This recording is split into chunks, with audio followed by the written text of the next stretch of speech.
Ça fait 14 ans que je fréquente les gyms et près de 4 ans que je suis entraîneur, puis malgré ça, tous les jours, je continue d'apprendre des nouvelles choses. Quand on pense au gym et aux résultats que ça nous procure, on a souvent tendance à oublier que c'est pas seulement l'entraînement qui va nous apporter des bénéfices, mais aussi le sommeil, le stress et toutes les autres habitudes de vie auxquelles on fait face tous les jours. Parmi tous mes apprentissages, il y en a certaines que j'aurais aimé savoir dès le début. Aujourd'hui, je vous donne 5 de mes meilleurs conseils pour bien démarrer dans la gestion de vos habitudes de vie. Reste bien jusqu'à la fin, il y a certaines choses qui vont assurément vous surprendre.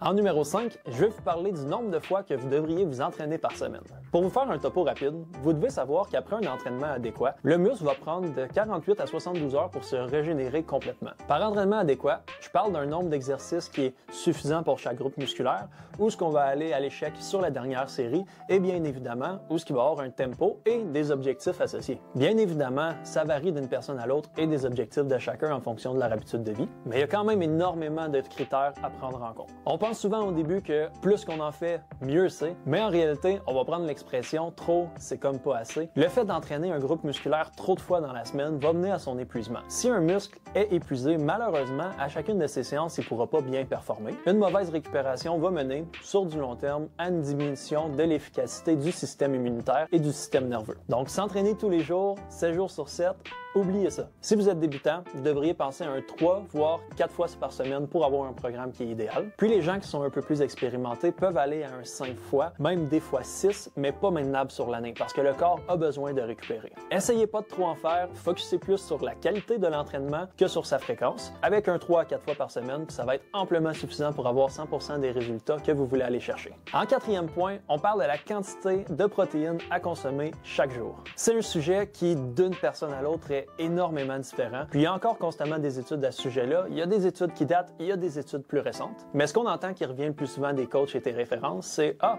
prends 1 gramme de protéines par livre de poids de corps ». En réalité, il faudrait plus dire 1 gramme de protéines par livre de masse maigre de corps.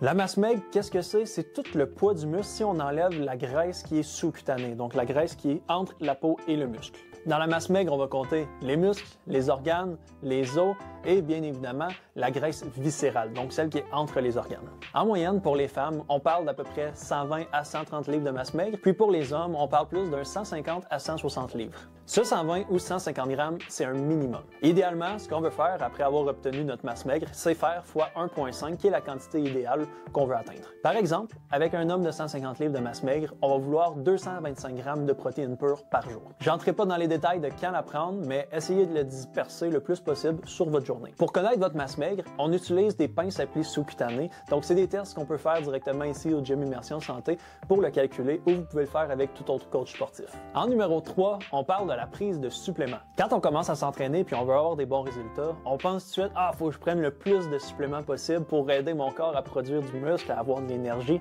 Donc, on va aller chercher la protéine en poudre, on va aller chercher la créatine, on va aller chercher le EAA pour pendant les entraînements. Ensuite de ça, on rajoute les pré-workouts pour avoir plus d'énergie. On va aller chercher de l'ashwagandha pour mieux dormir. On va aller chercher du maca pour produire de l'énergie le matin. Donc, on veut comme tout prendre pour mettre toutes les chances de notre côté. La réalité, c'est qu'un supplément, ça le dit dans le nom, c'est un supplément. Donc, c'est quelque chose qu'on veut ajouter à l'alimentation pour complémenter. Avant même de penser à dire, OK, est-ce que je devrais prendre des suppléments? Bien, commencez par regarder votre alimentation, puis focus sur celle-ci le plus possible. Quand l'alimentation, on se dit, hey, gars, j'ai atteint quelque chose que je pourrais difficilement faire mieux, bien là, on va aller voir s'il y a des manques dans celle-ci pour combler avec la supplémentation. Commencez pas en achetant pour 1000 $ de produits. Commencez par traiter vos habitudes de vie, puis ensuite de ça, on va aller complémenter avec les suppléments qui sont essentiels et nécessaires pour vous. Chaque personne est différente et n'aura pas les mêmes besoins. Mais ce qu'on a souvent tendance à manquer, c'est la protéine et la créatine. Donc, c'est 2 essentiels qui, pour moi, pour tout le monde, est super important. En deuxième place, on va parler de l'échec musculaire. J'en ai glissé quelques mots au début de la vidéo, mais qu'est-ce que c'est vraiment l'échec musculaire? C'est le fait d'utiliser la dernière série d'un groupe musculaire. Par exemple, je fais du bicep curl. À ma 3e série, d'aller jusqu'à l'épuisement total où je suis plus capable de ramener. Puis ça, c'est prouvé selon les études que plus la moitié des gens arrêtent avant cet échec musculaire-là. Ce qu'il faut prendre en compte, c'est qu'un échec musculaire, c'est quand que le muscle est plus capable en position stricte. Donc, on ne veut pas aller tricher pour complémenter puis réussir à faire les répétitions de plus, sinon on risque d'engager d'autres muscles et de se blesser. Donc on préfère vraiment garder une belle isolation, puis aller jusqu'à temps que le muscle ne bouge plus du tout et on arrête là. Pour combler cet échec musculaire-là, souvent on va utiliser des méthodes d'intensification. Par exemple, le superset, qui est le fait d'utiliser 2 exercices, un à la suite de l'autre, pour vraiment aller amplifier l'échec sur le muscle. Mais faites très attention aux méthodes d'intensification, c'est pas à faire à tous les entraînements, c'est à faire lorsqu'on arrive plus sur un plateau pour restimuler le système nerveux. Finalement, pour le point numéro 1, on va parler alimentation et on va parler plus précisément du cycle glycémique. Ce que tout le monde devrait savoir, c'est que le matin, quand on se lève, notre glycémie est basse parce que toute la nuit, nos réserves d'énergie qu'on avait consommées dans la journée précédemment ont été utilisées pour nous aider à récupérer. Donc, si notre taux est bas le matin, nous, ce qu'on veut faire pour avoir une bonne production d'énergie dans la journée, c'est monter notre taux d'énergie très tranquillement et le maintenir le reste de la journée. Ce qu'on a tendance souvent à faire, nous, c'est de partir d'un 0 à 100%. Donc, ce qui se passe quand on a une variation qui est trop haute d'un coup, ben moi j'appelle ça un crash, c'est que la glycémie va rechuter très rapidement, à peu près 1 heure après notre repas. Dès qu'on a un crash, le corps voit ça comme une menace. Donc, il se met en mode protection, puis le métabolisme ralentit et le corps se met à produire de l'inflammation.